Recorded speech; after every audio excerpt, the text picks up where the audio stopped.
my mum passed away very suddenly from cancer in December of 21. And as this was all... It was crazy. She went into hospital thinking she had gallstones on the 1st of December. We were told it was cancer on the 6th. The 8th, I think we were told it was terminal. She had a few months and she died on the 13th, which was insane. And that's so traumatic. It's one of those things that it's like, until it happens to you, you don't even think about it. You know, like you hear of people passing away from cancer young, or passing away from heart disease, or whatever it is young. And you always think like, I'm going to be that person that it never happens to until it does happen to you. And it's terrifying. And obviously it was the worst experience that breaks of my heart. our entire lives. But that has led me on to, until that happened, I kind of started thinking there was nothing after life. And the amount of signs we've got after my mum has passed away is insane. So the night she died, my bedroom at my parents' house was like a converted living room kind of thing. So it was like really long and thin. And there was a fireplace in the middle, my bed right at the far end. And it wasn't like it wasn't a typical bedroom. So we had like double French doors with like sheer curtains over them. Yeah. So like you could kind of like, it was like translucent, so you could kind of see through. Sounds like a really nice bedroom. It was an awesome bedroom to have. I think my sister was pretty jealous. I managed to steal it as soon as my sister went to university. That was my parents, my baby sister, and myself in the house. And I was like, you know what? I'm giving up my bedroom upstairs. I'm going to take this spare, this kind of study thing. Mm-hmm. But yeah, anyway, blabbering aside. The night my mum passed away, so my mum passed away at like 8 in the morning, and that night, you tell it a lot better actually. Do you want to say, because you were the one that thought you had the dream about it? I had a dream, like my biggest thing was like I never got to give his mom like grandkids, so like that's gonna like haunt me forever.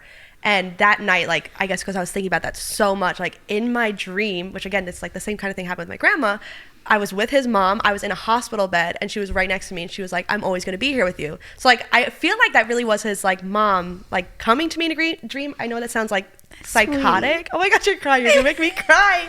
Oh my gosh. So, and also, this is probably going to make you laugh. John Krasinski was also there. I don't know why. I don't know Just why. a small set. This is legit. He happened to be in the hospital room as well. I don't know why he was there, but yeah.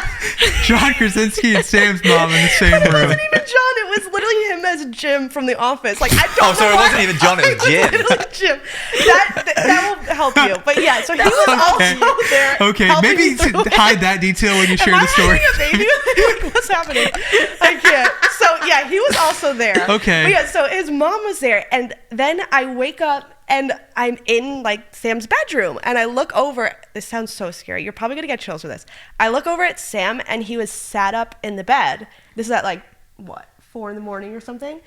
And I can see him looking at like his bedroom door, and I'm like, this is like such a weird dream that I'm having. And I said like, what are you looking at? And he's like, my mom is at the door. So like I looked at the door, and like it gives me like chills even thinking about it. I could literally see his mom like behind the curtain, the outline of his mom. She was wearing a white robe. Her hair was down. She always had her hair up, but her hair was down. And you remember this too. And yeah, we'll wait. So that was like my dream was that. And then I don't remember how I fell asleep. Like that was it. Like I just remember saying like, oh my gosh, there she is. I wake up in the morning and I'm like, Sam, I got to tell you what happened. So I told him at the hospital thing. And then I said, I looked at you. Like then I'm in the bed. I looked at you. You're sitting up. And he's like, was I looking at my mom? And I was like, yeah. And then I was like, was she wearing her white robe with her? He literally, I was like, that was real. Because I thought I was dreaming as well. I thought it was like that part of the dream. In real life. But he like in the morning was like, I dreamed that like I saw my mom like at the door in her robe. Wow. And I was like, was her hair down? Like we described the exact same thing. So I'm like, that really made me like know that there was something after. But then the second time was even crazier. We were I had my visa interview, my K1 visa interview on the 15th of December, so 2 days after my mum passed away. And there was a question about my parents in the interview. So that I like broke down. I was like, I'm so sorry, my mum just passed away, so I forgot to change my application to deceased. So like I was obviously thinking about her non-stop. Got out of the interview and I passed, which was awesome. So we went straight to Selfridges, which is kind of like a Macy's in the UK. I've heard of it. And it's pretty cool. And so we were wandering around there, and we met this girl that watches our content.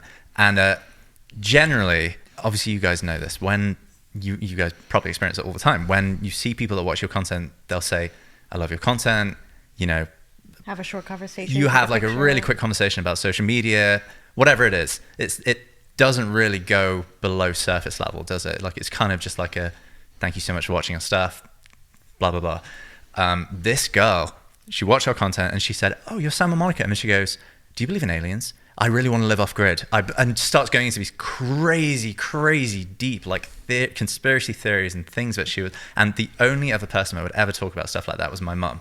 Like, she was like so every into, like, conversation that his mom would talk about. Like, she always talked about, I want to live off grid, grow my own vegetables, and like all these like random things that she would talk about. And this girl just immediately, before she even said like, I love watching your videos, she's like, "Oh my gosh, Sam and Monica, I watch your stuff. Do you believe in aliens, by the way?" And then like It's his the mom always talked about weirdest thing. aliens and like all these spiritual stuff. Like every conversation that she brought up to us, I literally like started tearing because I'm like, I feel like I'm talking to your mom. And then Like, it was gets- so weird. It was so weird. And then it gets Wow. even crazier because I hadn't mentioned anything about my mum Yeah. even having cancer on social media. Like, no one knew anything. And I hadn't mentioned my mum during this conversation. This girl, after like 20 minutes of talking to me, turns to me completely random. She goes, "I can really feel your mum's energy around you, Sam."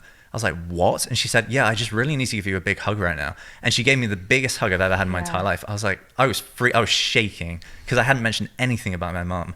It was the weirdest thing. So after that, we got done with it. So we kind of said our goodbyes, all that kind of stuff. After that, I was like, I can't do any more shopping. Like, I've got to go lie down. So we went back to the hotel, and my mom was an amazing cook. Like, she would cook incredible food every night. And I was like a proper mummy's boy. So like every time she was cooking, we'd be in the kitchen singing and dancing together and stuff like that. And we had this song together. It came out in 2006. It's called "Never Be Lonely." And like I said, came out in 2006. This was 2021. I hadn't heard this song in 10 years. And as we walk into the hotel, playing on the radio is "Never Be Lonely," like the chorus of the song.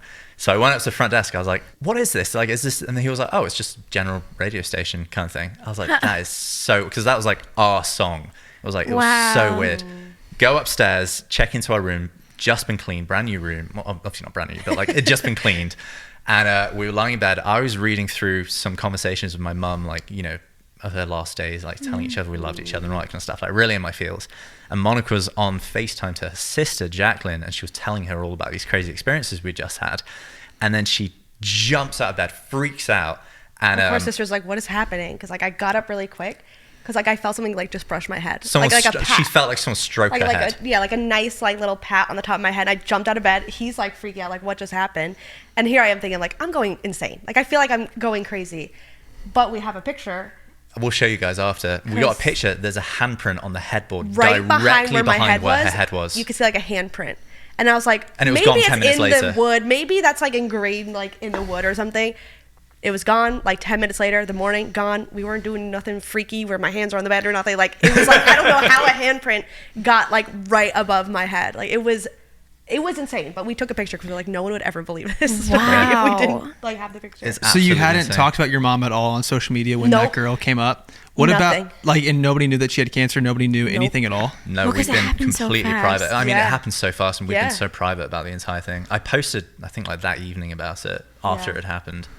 Yeah, But that was. it was mad. That's crazy. So that's why I'm like, there's definitely something after. That's what, yeah. So very, very long roundabout story short. That's why I fully believe like there's something. There's So is- something after. Yeah. That's now. super hard because that was December of 21. You got married just a few months later. February right? 22, yeah. Yeah. And we actually had our wedding planned for June of 21, but we had a really bad situation with our wedding venue. We paid the deposit for, was it 150 guests? Something like that, 130 guests or something.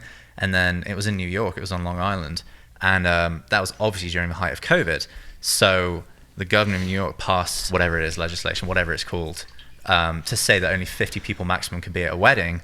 So we spoke to our wedding venue and we said, well, can we just put like the rest of, the deposit for the 130 people or whatever it was towards the rest of, so we have 50 people.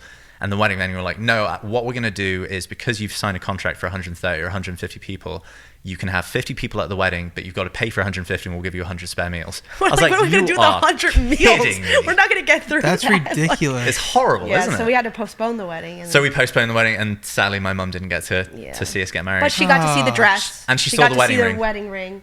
So, yeah. Yeah. That's really sad. It's actually, not to get too deep, but we were actually in the jeweler picking out Monica's wedding ring when my dad called me to tell me that it had been diagnosed as cancer, which was crazy. So obviously we didn't buy it that day. We left and went to the hospital straight away. But That's horrible. Yeah.